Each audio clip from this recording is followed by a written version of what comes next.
Good afternoon, ladies and gentlemen.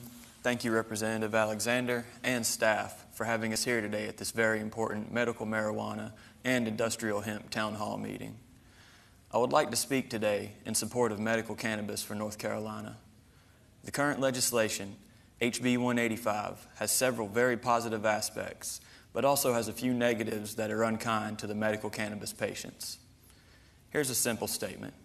We hold these truths to be self-evident, that all men are created equal, that they are endowed by their Creator with certain unalienable rights, that among these are life, liberty, and the pursuit of happiness, that to secure these rights, governments are instituted among men, deriving their powers from the consent of the governed.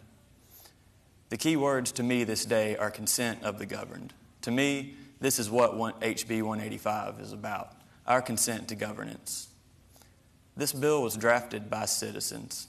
It represents our consent to proposed cannabis legislation, much as the public funding requirement in our industrial hemp bill was taken to indicate consent to industrial hemp legislation.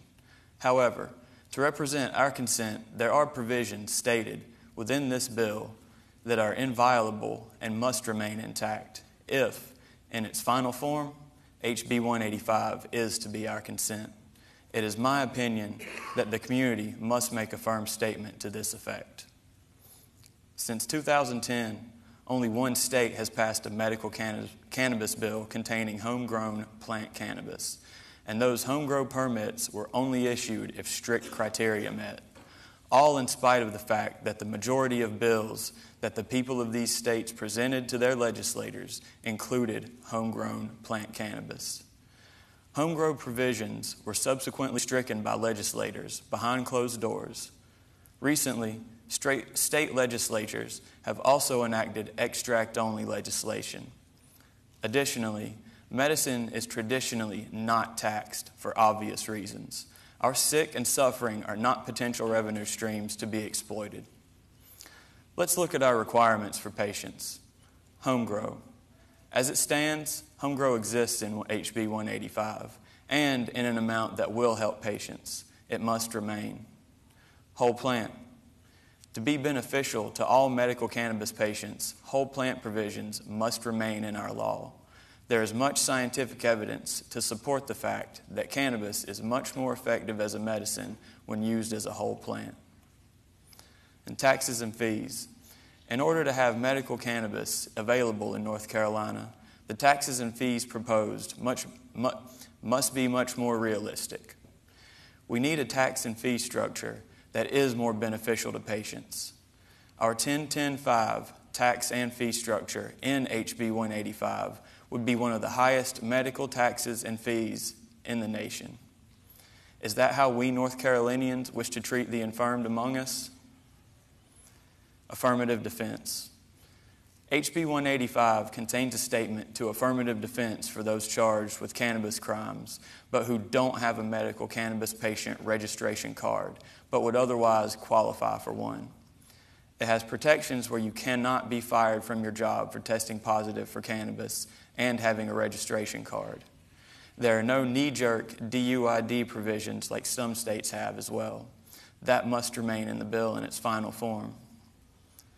The cannabis market developed under Prohibition into the largest cash crop in America.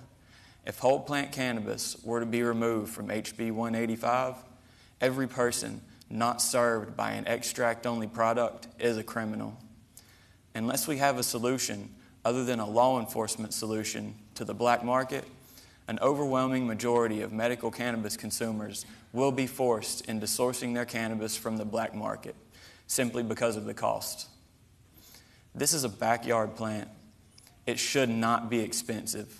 The suffering among us should not be viewed as a potential high-profit revenue stream. They need our help. Special interests control the conversation in our legislature.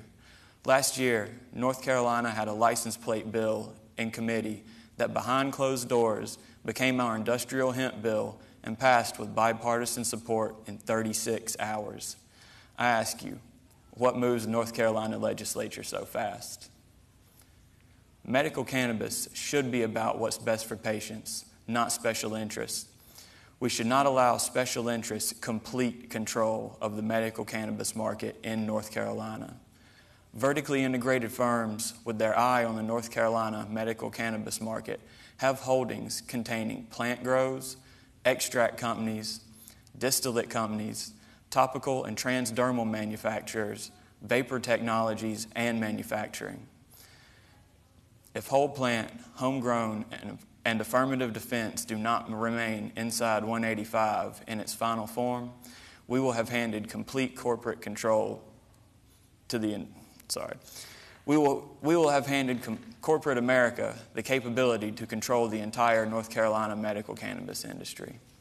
We all understand the need for medical cannabis here. North Carolina also isn't immune to the opiate epidemic. There were 3,775 deaths in 2016 in North Carolina from opiate overdoses from the counties that reported numbers. States with whole plant medical cannabis legislation usually see around a 25% decrease in these numbers. Statistically, that equals 943 lives that could have been saved last year in North Carolina. The burden of suicide in North Carolina was a report of suicides in North Carolina compiled in 2013.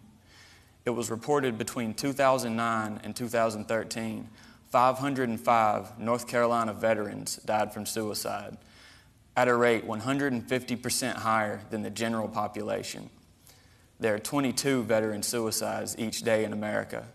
Many of these veterans would be much better served with legal cannabis than the pharmaceutical cocktail given to them daily now. There is also an alarming rate of North Carolina's young people committing suicide in the report.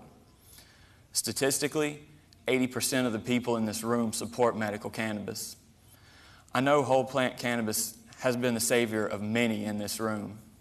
I urge all of us to educate ourselves as to what we have on the table now and what we should do to solve the needs of all medical cannabis patients and alleviate the black market with cost-competitive products. That solution would be cost-justified, open access, whole plant cannabis. Thank you.